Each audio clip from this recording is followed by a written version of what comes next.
So I'm a retired special agent. I spent half of my career with the U.S. Secret Service, working a vast array of white-collar crimes, anything from counterfeiting to identity theft to bank frauds, wire frauds, and the like. And the second half of my law enforcement career was with the Department of Veterans Affairs, mostly involved with healthcare fraud. Okay. Well, that's a wide range of different types of investigations. The one that you all will be presenting on, which department did this fall under? So I was with the Secret Service at the time, and I was assigned to the Los Angeles field office.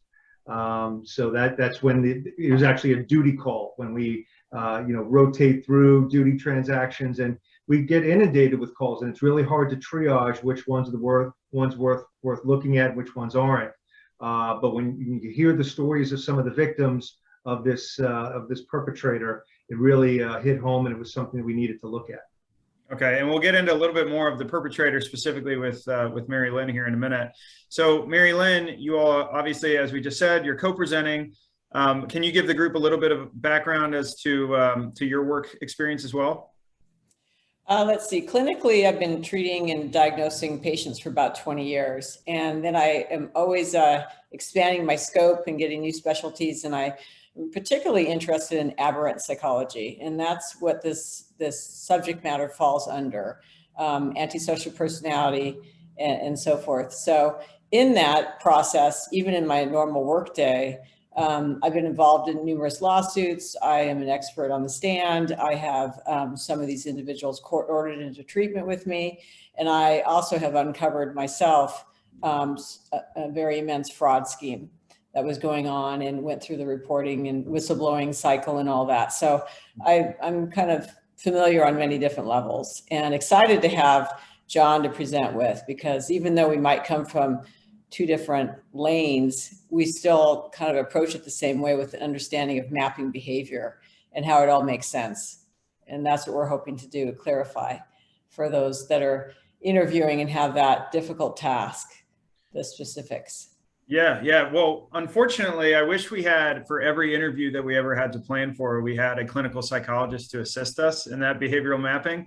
That is not the reality, but this is going to be an incredible, insightful experience, hopefully, to get some perspective that a lot of people, myself included, have probably never even considered, the level of detail from the subject's angle that you'll be able to provide. John, for you, for the actual case itself, can you just give, I know it's an incredibly complicated investigation, but can you give some cliff notes as to what this involved? Sure. Essentially, it's a Ponzi scam. Like a Bernie Madoff type Ponzi scam. The difference is our perpetrator got up close and personal with his victims. He knew them very, very intimately. These were his friends and neighbors and family members of friends and neighbors, and so on and so forth. And so unlike, Charles Ponzi, the original Ponzi scammer, who never met any one of his victims, nor did Bernie Madoff, essentially. I mean, he was insulated by a broker and different other individuals. Our person relied upon his skills and his gift of gab, his charisma, his narcissism, that he was going to be able to overcome any obstacle, any objection, and he was ready for any type of retaliatory action that any of the victims would take. He just was not afraid. Gosh, there's so much here, but from just the interview prep and planning, taking somebody's personality into consideration that has that level of, I mean, it sounds like, Mary Lynn, you obviously can speak to this here in a second, but sociopathic tendencies where he's able to get close with individuals and then still be scamming them out of millions of dollars. I'm sure that investigative prep and the interview prep specifically was a complicated task. Well, that's right, Tony. And what Mary Lynn is really going to focus on is the misconception that people are sociopaths, when in actuality they're psychopaths. I think we've always got this notion of Ted Bundy, John Wayne Gacy. It has to be a violent crime in order for somebody to be psychopathic. But what we're going to show in this instance, in this case study, and through Mary Lynn's body of work, is that it's much different, much more intense. Okay, so now Mary Lynn, you can help kind of give some color to this. So the difference and the common misconception that John just highlighted, the sociopath versus psychopath, what is the primary differentiator there? They both have a number of traits that they share in common, and violating the rights of others for personal gain is one, and among other things. The real key is understanding the differences between the two. For example, a sociopath can have some level of empathy, some level of realizing, you know, oh, I should have done that, or can feel a tad bit of remorse. That makes them more treatable, by the way, if ever they land in therapy. The psychopath has zero remorse, zero sense of reflection on whether or not they should maybe not have done that. They could care less. They are just forward moving, goal directed, calm as a cucumber, into getting their successes, which is pretty much taking what is yours and making it theirs. The sociopath is more reactive in their volatility. They will be impulsive and can get very aggressive, hence, you know, the physicality. The psychopath is premeditated. They lay in wait. They extract the revenge by going after a bullying and trying to destroy the person through alternative means. They will blackmail people. They will keep a little black book on, you know, their potential. Anybody who might be a nemesis, anybody that is looking that they won't go along with the playbook, they will start putting a dossier together on how to blackmail them if they can, how to find their weaknesses. I mean, they're just so methodical. They can keep this up for years. The sociopath usually kind of falls down and blows up and, you know, and is caught because they're so reactive at one point or another. They're reactive because they're frustrated. They're reactive because they're not getting what they want. The psychopath can keep this going for decades. And every time they have a success, it just reinforces how it works for them. And they just fine tune their playbook. So for this particular investigation, this suspect, does he fall more under the psychopath definition or the sociopath? He falls under the psychopath definition. The friends and family members that he conned out of millions of dollars confided in him, trusted in him secrets and stories of sorrow that happened in their life. And he told them he was going to make it all better, that investing with him and with his company will wash away all their fears and all of the problems that they had in the past. And so he prayed. He lied in wait, just as Mary Lynn described. And when he saw the prey, he pounced and showed no remorse whatsoever when he was caught. In fact, during the interview process, he was trying to play me the same way that he played them, because he couldn't even differentiate between what was law enforcement and what was victim. He just saw everyone as prey and everyone as a potential target, a potential con. Wow. So I'm sure in the presentation you'll get into a little bit more detail excuse me, about the actual interview preparation when you're going in to speak with somebody like that. But one quick question before we wrap this up. We could talk about this for days. This is so fascinating. But Mary Lynn, is the white collar criminals specifically, mainly these notorious Ponzi scheme type cases that have been so prevalent in the media, are those types of individuals and personality profiles, is the psychopath common with that group of individuals, or would this be an outlier? The psychopath is common. If you think of white collar psychopath, if you think of corporate psychopath, if you think of successful psychopath, there's many different ways to refer to them. They're individuals who have benefited through having more opportunities to them because of their wealth. They might come from a wealthy family to begin with.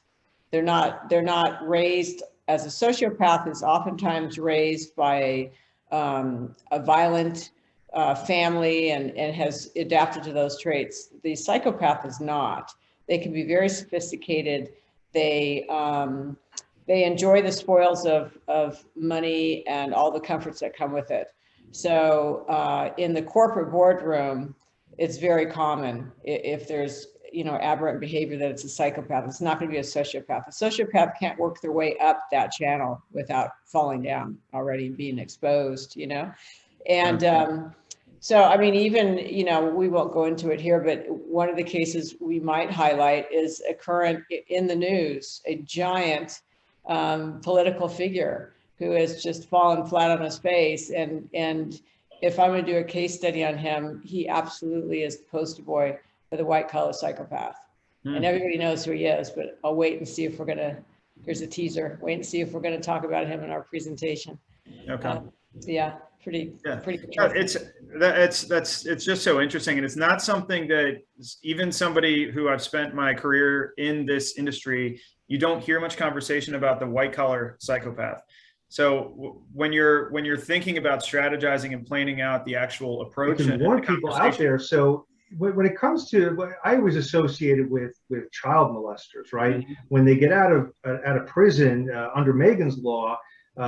The public is warned of these people. We have an address that they have to register with law enforcement. So the surrounding public is aware that these people are amongst us. But when it comes to white collar crime, and especially recidivists in white collar crime, unless you have access to NCIC, you'll never know who these people are. And you've never known what they've done and to the extent that they've done it. So in the case study that we're going to do, this is a 3-time hitter.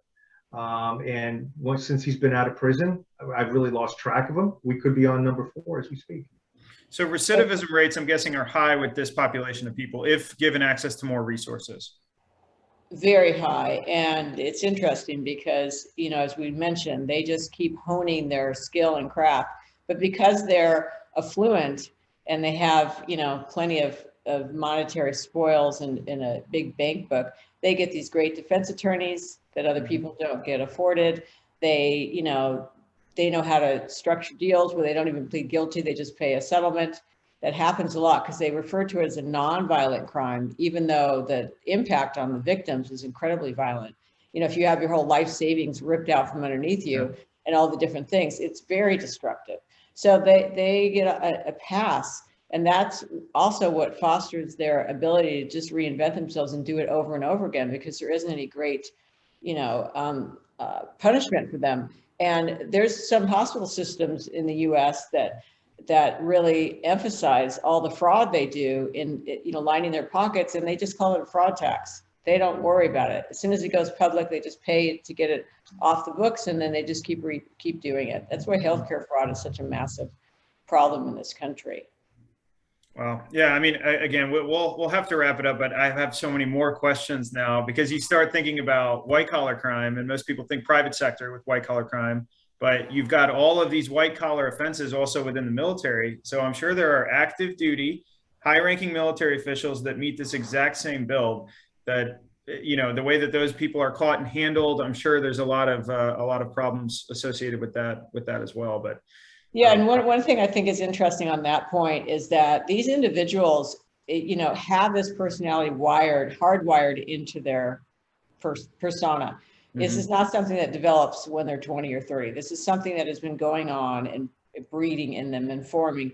A personality disorder, which this falls under, is traits that are there for the lifetime.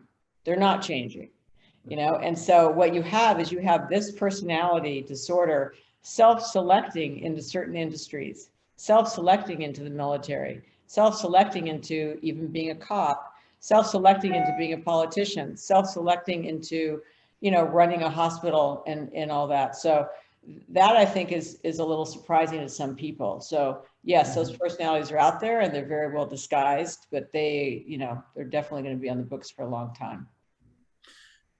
All right. Well, a lot there. I'm super excited about this presentation. I know we've already gotten a lot of feedback from people who have been signing up specifically about this presentation, just because there's so much going on there, and the dynamic between both of you co-presenting is going to be really interesting to watch. So thanks again for taking the time to jump on and do this video. And we are super excited to see you both in Nashville on October 12th.